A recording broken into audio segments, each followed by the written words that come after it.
I'm going to be real brief about this because there's a lot of context that's being missed in this FBA versus Fat Joe or Fat Joe versus FBA. I agree with Fat Joe, but you got to have context behind why Fat Joe feels the way he feels and why I agree with him. And I'm going to briefly run down this history and I'm going to break it down to you.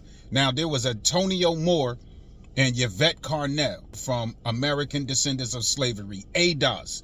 When they was doing their thing, they was clearly talking about reparations. It seems real positive. It seemed like things were going into the right movement. They was trying to figure out ways how black folk can bridge the wealth gap. It was political and it was based on reparations. That was the movement. Then Antonio Moore and Yvette Carnel, a lot of people started fucking with them, started hearing their views. They started slightly moving away from the talk of reparations. Then they started talking about Issa Rae's show one day. I'm here to have a discussion about none other than Issa Rae and Insecure. I'm hoping that you guys are in a better place than you were 6 and 7 years ago to hear this discussion, because there was a lot of mess when it came to that show. It's a lot of mess in my view when it comes to Issa Rae. And a lot of you guys are very, very confused about American Descendants of Slavery, about African American culture, about just the reality that Africa is a continent, not a country. Insecure, and they started pointing out her representation of how LA is, of black people in LA. And I'm sitting there looking at them, I'm like, yo, why is they nitpicking about this particular show? What that got to do with reparations? What that got to do with anything? But that was really the start of it. I'm gonna tell you how we got here with this Fat Joe shit. But it starts from there, and a lot of you people neglect that aspect, or you overlook that aspect, or you just don't know that shit. So let's go on. So I'm like, yo, why are they nitpicking on that show? So boom, that was the start of it. I started paying attention to that. I'm like, what happened to the discussion of reparations? And then now y'all talking about Issa Rae Insecure. I'm like, but I let that shit bypass. And this is at a time when I'm rolling with ADOS, as well as Tariq Nasheed. This is before foundational black Americans. Then they started talking about the movie Get Out with the lead actor, Daniel Kaluuya. They were saying that it should have been a black American actor to portray that role because he would have brought justice to the scene due to the fact that what black Americans have endured in America dealing with racism or dealing with white people. So I'm just I didn't care about that shit because I'm like, Denzel Washington portrayed a Jamaican. Denzel Washington portrayed an African. Forrest Whitaker portrayed an African. Angela Bassett portrayed an African.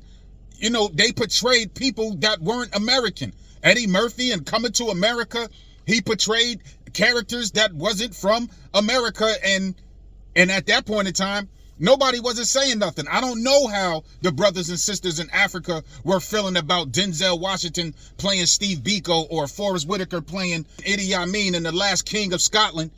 Like, I don't know how they felt. Even the brother Don Cheadle in the movie Hotel Rwanda. Black Americans portraying that. Robert Townsend portrayed a Jamaican. Let's go on. So then Samuel L. Jackson said something about the actors, British actors and foreign actors getting the American roles and stuff like that. And one of those British actors took offense to that, and he had to not step to him, but he had to question him. And that was Idris Elba. He went to go talk to Samuel L. Jackson about that. What do you make of that? In truth, I'm hugely disappointed. Yeah, I would imagine. I'm hugely disappointed that there are some people that feel that they need to voice that. I mean, in a world where we are divided, how do you find the further division? Mm-hmm. How can you, think that deeply into someone that's being paid to be an actor, to pretend to be a character that doesn't actually exist, comes from someone's imagination? You're going to dog on them because they're not actually from the place to be. Most actors are not from where they are. Right. Their characters are playing. You know what it is? It's xenophobia. Mm-hmm. It's xenophobia. And xenophobia has destroyed black communities for a long time. It's destroyed cultures. We're talking about, the Cyprus xenophobia that will put caste systems into place. Well, you know, to be fair, you know, when Samuel made this statement in the paper and everything, I reached out to Samuel and I gave him my point of view, and I was like, you know, for someone who is so revered by all actors, you know, it's a disappointing thing to hear you say that. And he actually said to me, you know what, Idris, I take that back, actually. I think you're right. You know, he did. You know, hands up to him for just admitting that it just felt a bit shallow to do that, especially when you're Samuel Jackson, you know? And Samuel L. Jackson apologized. Whereas these people were just looking at it like, yo, we just acting. We just playing roles like we're acting. And that's what I'm saying. But for some reason, ADOS was harboring in on this shit. And even Tariq started harboring in on that shit. Then it got real political. And between ADOS and Tariq Nasheed, then they had a falling out. Later on, Tariq Nasheed, you know, he was always bigging up Dr. Claude Anderson. Dr. Claude Anderson, I don't want to say he had a movement, but Dr. Claude Anderson would call black people Native Black Americans. And if you was to use it as an acronym, it would be NBA. It would be NBA, Native Black Americans. Tariq felt like he couldn't use that slogan, NBA, because it sounded like you talking about basketball. So Tariq came up with Foundational Black Americans with the acronym or the letters FBA. And this was in 2018, 2019. Now you got a split. Now you got ADOS over here and you got FBA over here. And then you got ADOS and FBA coming at each other. And then you got Tariq started clowning ADOS or clowning Yvette Carnel and Antonio Moore. Now, as y'all know, I roasted them to oblivion on my last broadcast a couple of days ago. That hit them very hard. Because Tone Tits and Steve Ed, like we've been telling you, these... Like, we done came all the way over here and now niggas is arguing. Black folk is arguing. Just like we're doing presently. But let me continue on. Antonio Moore, Yvette Carnel, they started blocking and getting rid of anybody that was rolling with Tariq's narrative. And they even said Tariq took a lot of their talking points and Tariq added his own shit. But then Tariq started going after black immigrants and foreign actors and started talking about black British actors and or black other actors from other countries portraying the roles of Americans and or of black Americans. Once again, we're just overlooking that aspect of black Americans did the same thing, bro. It's like, I just found that shit stupid. And nobody's talking about reparations no more. So now you got African immigrants or British actors or whoever else, they feel in a certain kind of way. Then you got FBA feeling a certain kind of way. Now, ADOS is still in the equation because it started from them with their bullshit, but now it's just FBA and Tariq, but Tariq is the leader of this shit. Then it came to a point where Tariq started creating memes about Africans and jokes about Africans, is back and forth. And then then they started talking about, well, if you're not a foundational black American because you're from Jamaica, because you're Haitian or because you're from Africa and all this other stuff right there. So it became very divisive. Division. Now we're going to move on to the hip hop. But then Busta Rhymes said something about hip hop and Jamaicans created it. And Tariq Nasheed didn't like that remark. And then they started getting at Busta Rhymes. And then Fat Joe said something about Latinos in hip hop and stuff like that. And FBA didn't like that. And then they started saying, then Tariq said something about that. And then they started doing that. So it was an onslaught of this going on Twitter at the time. Or it could have been X. But it was going on back and forth. People, Busta Rhymes is a Jamaican. Fat Joe is either a white Hispanic or a Latino. Latinos didn't even like black people, and they ain't got nothing to do with hip hop and this, that, and the third. And then Tariq got this light bulb over his head, and he came up with the idea of doing microphone check and about the origins of hip hop. Now, let me just say this: for years, bro, for years, I'm 52 years old. I never had a problem with the story of hip hop. Because whether Kool Herc, Grandmaster Flash, or African Bambaataa, yeah, I heard that from KRS-One, but based on what hip-hop was created for, to stop the violence in the inner communities, especially between black and Latinos, So it came a point in time where it was working. One of the movies, Beat Street. Even Crush Groove. When you think about Crush Groove, you think about the Fat Boys. You think about the Fat Boys, you see two brothers and a Puerto Rican brother. But to me, we all just seem like we brothers. That's how I looked at it. That's how I looked at it in the movie Beat Street. That's how I looked at it in the movie Wild Style. That's how I looked at it just coming up, just in hip hop. Like this was supposed to be our own world where, yeah, racism. We'll speak about racism. We'll speak about politics. We'll speak about drug dealers. We'll speak about the clubs. We'll speak about all that.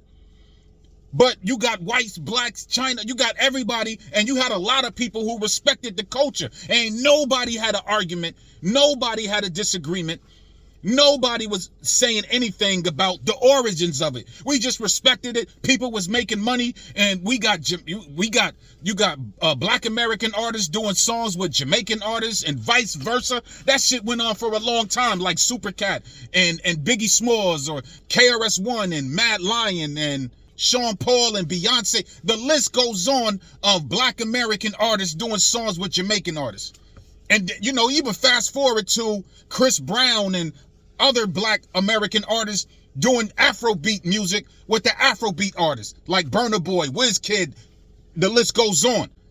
Bro, we brown-skinned people, we call ourselves black. Other people call themselves attached to their landmass. Some might say Jamaican, Haitian, or whatever. Dr. John Henry Clark said we've been separate for so long, we're having the longest revolution because we can't come together as one. And then you got people that shit on the Pan-African movement and et cetera, et cetera, et cetera. When the headline, when Farrakhan sees me, he says, "Peace, black man." That's right. No, this is what Farrakhan says. "Peace, black man. Peace, beloved." Yo, peace, Mr. Minister Farrakhan. What's up? This is how he dresses me. I've been too black for some Spanish people and been too Spanish for some black people. So when you got FBA and they're attacking Fat Joe, they're attacking Busta Rhymes, and Fat Joe has his opinion based on him living in the Bronx, where he has heard from KRS-One, Kool Herc, Grandmaster Flash, Bambaataa, and other people that he grew up around with. Yo, this is how it is. This is what Fat Joe knows. I'm from upstate New York, and I heard through KRS-One the South Bronx song. I read the stories in the magazines from the Source magazine, Double XL magazines. I done seen the movies of B Street. I just seen Black and Latino people together. We done seen Mexican rappers come up. I believe Cypress Hill is Mexican rappers. You got Tupac, who got a lot of classic music with a Mexican producer, rest in peace, Johnny J. Like Fat Boys, like I mentioned, Prince Marky D, rest in peace. You got Heavy D, who is Jamaican, Pete Rock, who was Jamaican. You got Dougie Fresh, who from Barbados, Grandmaster Flash from Barbados. You got Slick Rick, who's Jamaican. Yo, bro, the list goes on. Fabulous, you got Fabulous, who's Dominican. You got all these people. We all just chilling. And then here comes Tariq Nasheed to disrupt the unity. That's the fucking problem. That's the problem right there. You disrupted the unity that we created. You know what the fuck hip-hop was created for, bro. There was no need to disrupt it. There was no need to break down the history and saying, yo, we Black Americans, we created rock and roll, soul, R&B, rhythm and blues and all that, and it came out of slavery, and then you got like people like Dewan B. You want to talk about the instruments and the turntables? Like, there wasn't no need for that within hip-hop, bro. Everybody respected each other. But due to the fact that y'all got on this immigrant shit, this xenophobic shit, this is where we at today. Now the shit is problematic. Yeah, you got people making videos like myself. You got all these people out here making videos. But what happens when these people meet up face to face? For all the shit that we tried to stop, for all the shit that hip hop tried to do to eliminate the bullshit from the early 70s that was taking place within the Black and Latino community, now you bringing this shit back full surface. And for what fucking reason? You need to stick back to talking about reparations. You need to get back to the political movement. You need to get back to a movement. This shit is so fucking unnecessary. So let me add this one last thing. So if you want to talk about that shit and you talking about that, we created this shit, then why is white folks or those people that Kanye West went after, why did they make billions of fucking dollars? They made like billions to trillions of dollars off this hip hop culture that we built and Latinos was a part of. But you ain't saying shit about them. These people done made mad money off black culture, off hip hop. But you ain't attacking them. You ain't got nothing to say about them. So it's just like, bro, let me end this shit off. I just had to add some context to this shit.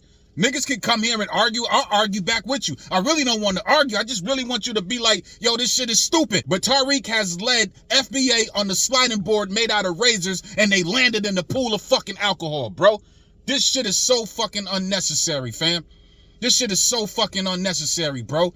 From Lord Jamar and anybody else, all the bullshit that they saying, this shit is unnecessary. We ain't need to come here. We ain't need to disrupt the unity of hip hop. There wasn't no need to diss KRS-One. There wasn't no need to downplay Dougie Fresh and Kool Herc and African Bambaataa and people like Crazy Legs and all the Latinos and everybody else of the African diaspora for their achievements or their contribution to hip hop. It was totally fucking unnecessary. And now look where the fuck we at.